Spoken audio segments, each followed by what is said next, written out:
ఈ మధ్య కాలంలో ఆడవాళ్ళు చేసే తప్పులు ఎలా ఉన్నాయంటే తెలిసి తెలియక కొన్ని తప్పులు చేస్తూ ఉన్నారు.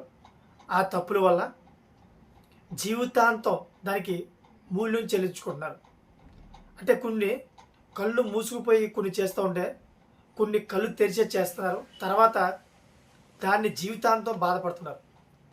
రీసెంట్లీగా అంటే నిన్న జరిగిన ఒక సంఘటన మన ఆంధ్రప్రదేశ్ తెలంగాణలోని ఒకేసారి అందరికీ షాక్ గురి చేసిందన్నమాట.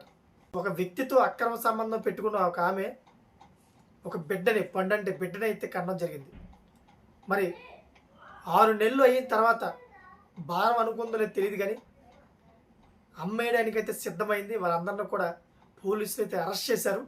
అది కూడా 6 లక్షలకు అమ్మేయడానికి అయితే సిద్ధమైంది. మరి ఇటువంటి తరుణంలో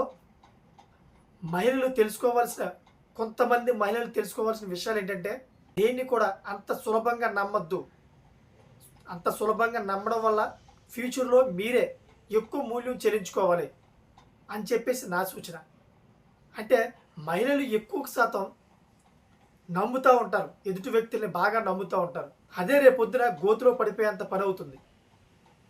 అయితే విశాఖపట్నానికి భీమిలికి చెందిన ఈమె భర్తతో వివాదాలు వచ్చి విడిపోయి హైదరాబాద్కి వెళ్ళి ఏదో ఒక చిన్న పని చేసుకుంటూ అక్కడ ఉంది. అయితే అక్కడ బేకరీ షాప్లో ఒక వ్యక్తితో పరిచయం పెరగడం వల్ల ఇద్దరు కూడా ప్రేమించుకున్నారు, సహజీవనం చేసుకున్నారు. ఒక 12 బిడ్డ కూడా పుట్టింది ఆవిడికి.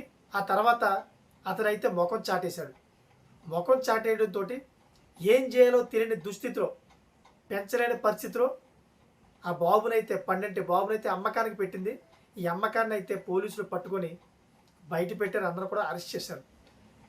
నేను చెప్పేది ఒకటే, మహిళలైనా మగవారైనా కానీ తెలిసి తెలియక తప్పులు మాత్రం చేయకండి. కొంచెం అవగాహన పెంచుకోవాలి సమాజంలో ఏం జరుగుతుంది అన్నది. దీంట్లో మహిళలు ఉన్నారు, మగవాళ్ళు కూడా ఉన్నారు.